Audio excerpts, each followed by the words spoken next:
Most founders think resilience is something you either have or you don't, like a personality trait you were born with or missed out on. The top 1% of founders think about it completely differently.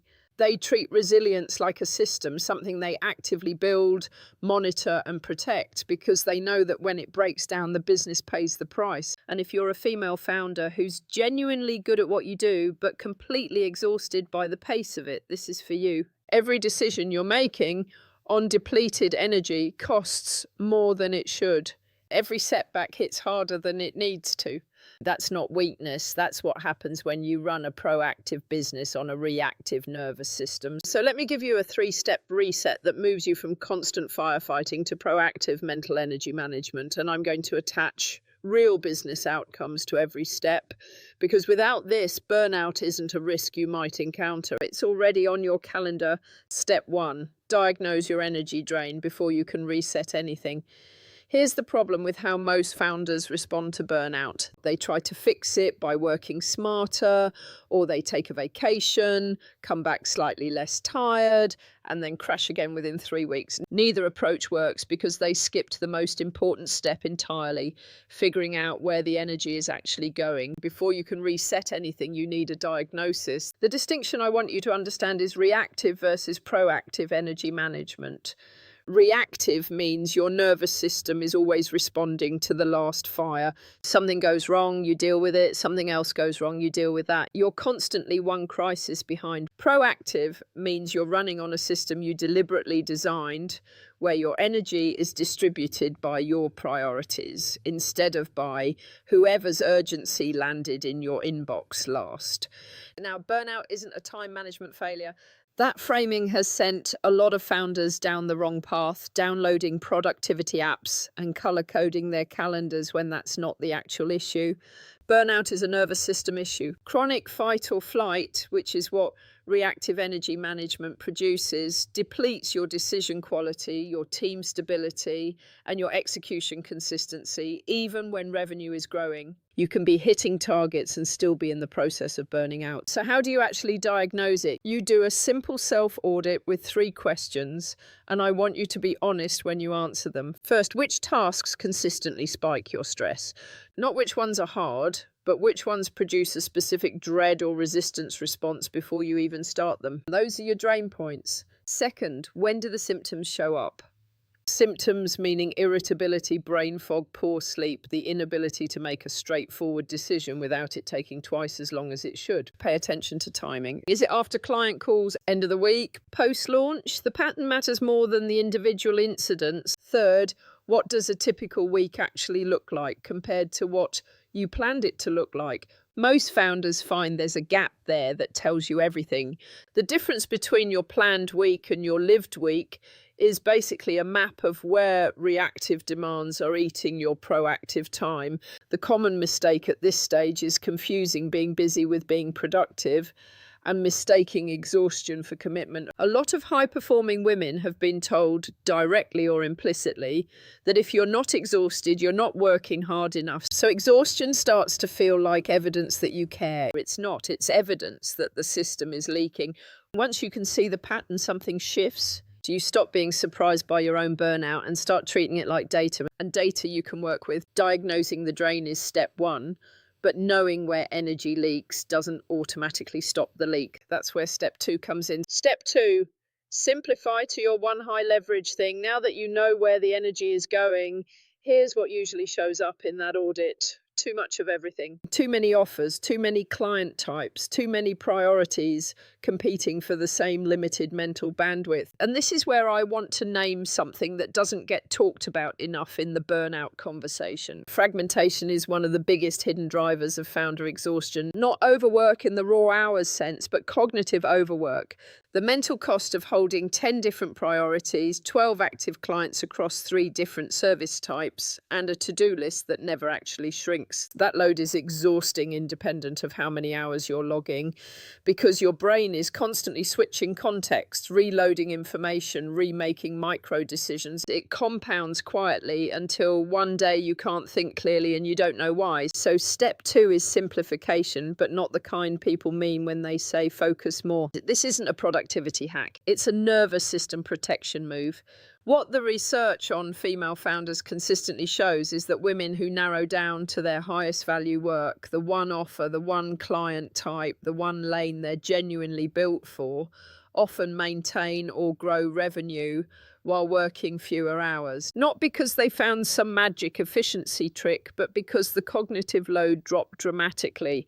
Less decision fatigue, clearer marketing, more stable energy across the week because they're not constantly context switching between 5 different versions of their business.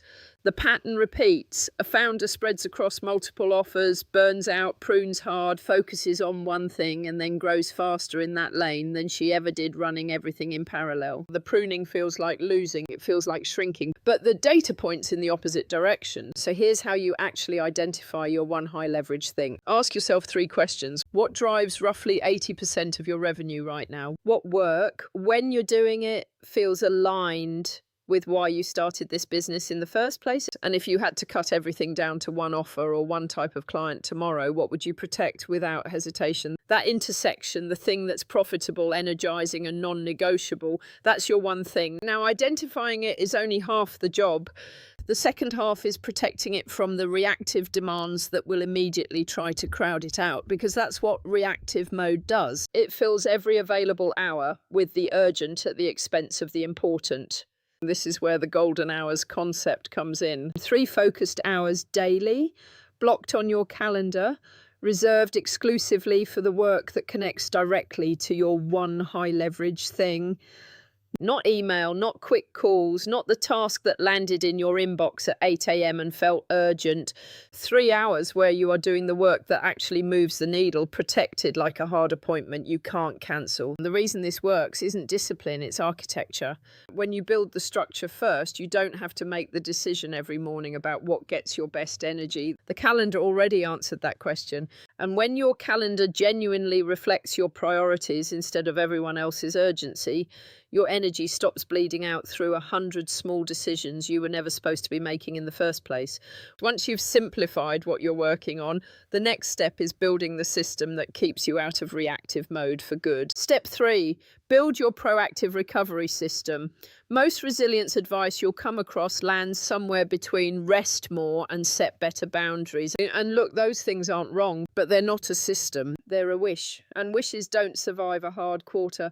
What actually keeps you out of reactive mode permanently isn't a mindset shift or a reminder to take breaks. It's a recovery architecture you build before you need it, not after you've already hit the wall, because by the time you're running on empty, you're making decisions from a depleted state. And those decisions, the ones about hiring, pricing, strategy, client situations, tend to cost you more than the burnout itself did. So step 3 is building your proactive recovery system, and it runs on 3 non-negotiable inputs. The first is sleep and physical recovery, not as a reward for a productive week, not something you'll prioritize when things slow down. Those things never slow down on their own, so that's a plan with no execution date. Sleep, consistent movement, and stable meal timing are inputs that directly protect your decision quality and your stress reactivity. When those inputs are missing, your nervous system runs hotter, your threshold for overwhelm drops, and small problems start registering as emergencies. The research on founder mental wellness is clear on this. Better physical recovery correlates with fewer burnout-driven errors and more consistent execution. These aren't soft outcomes you feel good about. They show up in your business metrics. The second input is a structured shutdown ritual. This one is underestimated badly. A lot of founders are technically done with work, but never actually stop working. because their brain stays in problem-solving mode through dinner, through time with their family, through the first hour they're in bed trying to sleep. That always-on loop accelerates depletion faster than long hours alone, because your nervous system never gets a signal that the threat level has dropped. A shutdown ritual, something simple and repeatable that you do at the same time each day to close the work loop, gives your brain that signal. It can be a 5-minute review of what you finished, writing tomorrow's top 3 tasks, closing all your tabs and stepping away. The specific ritual matters less than the consistency of it. Done every day, it starts to function like a hard stop your body recognizes. The third input is a weekly mental reset practice. 20 minutes once a week where you're not reviewing your revenue or your pipeline, but your leading indicators. How was your energy this week on a scale of 1 to 10? Where did your focus hold and where did it break down? How quickly were you reactively responding to things versus making considered decisions? These are the metrics that tell you whether your system is working before the business outcomes start slipping. Most founders only look at lagging indicators, the revenue numbers, the deliverables, the client feedback. By the time those show a problem, the founder has usually been running depleted for weeks already. The common mistake with all 3 of these is treating them as things you earn after a good week. You had a productive month, so now you'll let yourself sleep properly. You made your targets, so now you'll actually take Sunday off. That's backwards. Recovery isn't the reward for performing well. It's what makes sustained performance possible in the first place. You install it before the hard quarter, not after it. When recovery is proactive, the shift you feel isn't just personal. Your team gets a more stable version of you. Your decisions get cleaner. Your threshold for navigating real business problems without spiraling goes up. You stop spending energy recovering from crises and start building the kind of performance that compounds across months, not just survives them. You now have all 3 steps. But there's one more thing worth naming before you go implement any of this.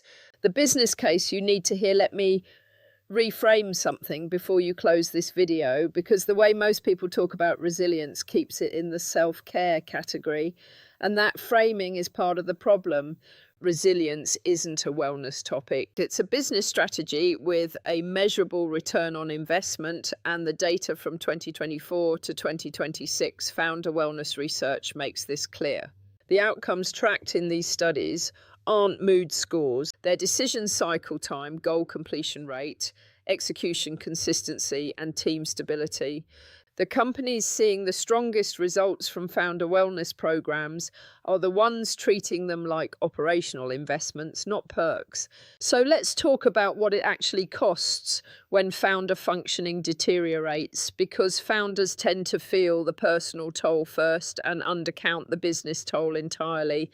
Bad strategic decisions. When you're running depleted, your risk assessment changes. You say yes to the wrong client because the cash feels safe. You delay a hiring decision because you don't have the bandwidth to think it through. You underprice because negotiating takes energy you don't have. These aren't moral failures. They're what chronic depletion does to judgment, and each one has a dollar figure attached.